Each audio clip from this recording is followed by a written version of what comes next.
નમસ્કાર મિત્રો, દેશ દુનિયા અને ગુજરાતના સૌથી મોટા સમાચારની વાત કરીએ તે પહેલા વિડીયોને લાઇક અને ચેનલને જરૂરથી સબસ્ક્રાઇબ કરી દો। તો દોસ્તો, સૌપ્રથમ સમાચારની વાત કરીએ તો ગુજરાતમાં છેલ્લા 24 કલાકમાં તાપમાનનો પારો ઉંચકાતા ઠંડીમાં નોંધપાત્ર ઘટાડો જોવા મળ્યો છે। તો વિગતો મુજબ 2 થી 2.5 ડિગ્રી તાપમાનમાં ઘટાડો થયો છે।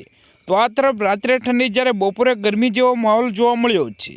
તો આ તરફ કચ્છના નલિયામાં લઘુત્તમ તાપમાન 12 ડિગ્રી જોવા મળ્યું। તો આ સાથે કંડલા એરપોર્ટ અને ડીસામાં 14 ડિગ્રી તાપમાન જોવા મળ્યું। તો અમદાવાદમાં લઘુત્તમ તાપમાન 18 ડિગ્રી જોવા મળ્યું। ફટાફટ બીજા સમાચારની વાત કરીએ તો હવામાન નિષ્ણાત અંબાલાલ પટેલની મોટી આગાહી, 5 અને 6 ડિસેમ્બરે વાદળછાયું વાતાવરણ રહેશે। તો મધ્ય ગુજરાતના ભાગોમાં વાદળછાયું વાતાવરણ રહી શકે છે। તો વાદળોના લીધે દક્ષિણ ગુજરાતમાં કોઈ ભાગોમાં હળવા છાંટા થઈ શકે છે। તો વડોદરાના ભાગોમાં પણ સામાન્ય વરસાદી છાંટા થઈ શકે છે। ફટાફટ બીજા સમાચારની વાત કરીએ તો આ વર્ષે હજુ શિયાળો જામ્યો નથી, ત્યારે હવામાન નિષ્ણાતના જણાવ્યા પ્રમાણે બંગાળની ખાડીમાં ફેંગલ વાવાઝોડું સક્રિય થઈ ગયું છે। તો બંગાળનો ઉપસાગર અને અરબી સમુદ્રના સિસ્ટમના કારણે 8 ડિસેમ્બર સુધી આસપાસ દક્ષિણ ગુજરાતમાં વાતાવરણમાં પલટો આવી શકે છે। તો ડિસેમ્બરના પહેલા સપ્તાહમાં રાજ્યમાં કોઈ શીતલહેરની સંભાવના નથી, તેમ છતાં ગુજરાતના ભાગોમાં 12 ડિગ્રી જેટલું લઘુત્તમ તાપમાન રહેવાની શક્યતા છે। દોસ્તો, ફટાફટ બીજા સમાચારની વાત કરીએ તો ગુજરાતમાં ઠંડીની મોસમ શરૂ થઈ ગઈ છે, તેથી ગુજરાતમાં ધીમે ધીમે ઠંડી પડી રહી છે।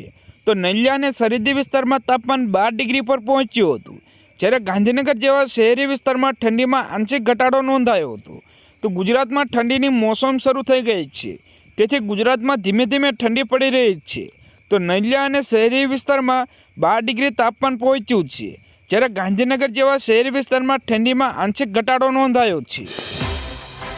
દોસ્તો, ફટાફટ બીજા સમાચારની વાત કરીએ તો નીરજા ગોટારૂ ગુજરાત પોલીસ ભરતી બોર્ડના ચેરમેનના આજે વિધિવત રીતે ચાર્જ સંભાળ્યો। તો ગુજરાત પબ્લિક સર્વિસ કમિશનના અધ્યક્ષ તરીકે આઈપીએસ હસમુખ પટેલની નિમણૂક થયા બાદ રાજ્યના ગૃહ વિભાગે આઈપીએસ નીરજા ગોટારૂની ગુજરાત પોલીસ ભરતી બોર્ડના નવા અધ્યક્ષ પોલીસ મહાનિદેશક એડીજીપી તરીકે બદલી કરી હતી। તો દોસ્તો, ફટાફટ બીજા સમાચારની વાત કરીએ તો હીરા ઉદ્યોગને લઈને સરકારે મહત્વપૂર્ણ નિર્ણય લીધો છે। કેન્દ્ર સરકારે સેફ હર્બલ રૂલ્સ ટેક્સમાં રાહત આપી છે, જેના પગલે વિદેશની ડાયમંડ કટિંગ અને પોલિશિંગ કંપનીઓ ભારતના ધંધા માટે આવી શકશે। જે વિદેશી કંપનીઓ ભારતમાં ઈઝેડમાં જે ડાયમંડ યુનિટને કાર્યરત કરી શકશે, તેમજ હીરા ઉદ્યોગ ક્ષેત્રે વધુ રોજગારીની તકો ઊભી થઈ શકે છે। તો મુંબઈ અને સુરત જેવા હીરા ક્ષેત્રમાં રોજગારીની નવી તકોની આશા છે। તો દોસ્તો, ફટાફટ બીજા સમાચારની વાત કરીએ તો ગુજરાત ગૌણ સેવા પસંદગી મંડળના ચેરમેન તરીકે આઈએએસ તુષાર ધોળકિયાની નિમણૂક કરવામાં આવી છે। તો આ પહેલાં ગૌણ સેવા પસંદગી મંડળના ચેરમેનના 4 સિનિયર આઈએએસ કમન દયાણી પાસે હતો। દોસ્તો, ફટાફટ બીજા સમાચારની વાત કરીએ તો આજે ગુજરાતના 27 માર્કેટયાર્ડમાં કુલ 737 ટન જીરાની આવક થઈ છે। તો રાજ્યમાં જીરાનો સૌથી ઊંચો ભાવ ઊંઝા માર્કેટયાર્ડમાં 50100 રૂપિયા બોલાયો। તો ઊંઝા માર્કેટયાર્ડમાં નીચો ભાવ 3800 રૂપિયા બોલાયો। તો આ ઉપરાંત ગોંડલ માર્કેટયાર્ડમાં 4731 રૂપિયા, તો રાજકોટ માર્કેટયાર્ડમાં 4620 રૂપિયા બોલાયા, જ્યારે સાવરકુંડલા માર્કેટયાર્ડમાં 4500 રૂપિયા જીરાના ભાવ બોલાયા।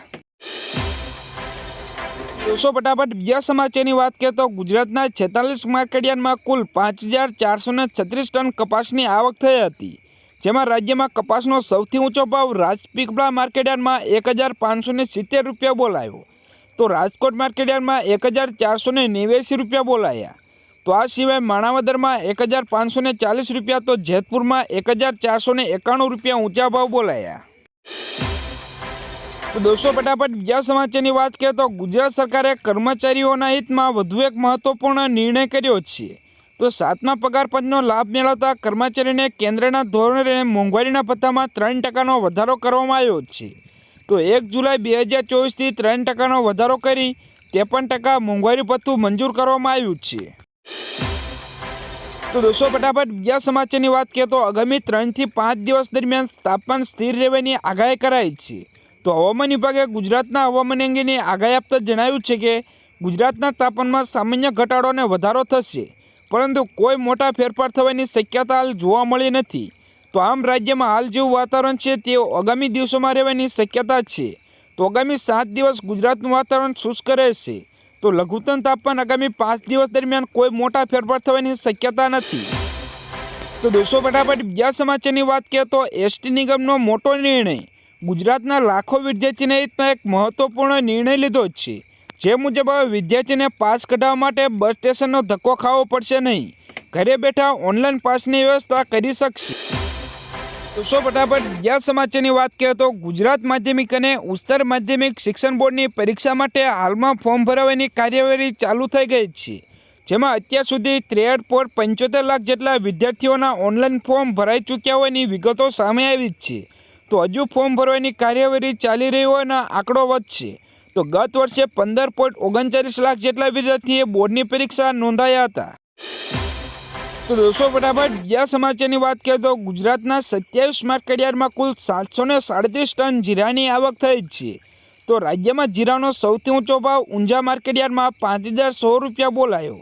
તો ઊંઝા માર્કેટયાર્ડમાં નીચો ભાવ 3,800 રૂપિયા બોલાયો।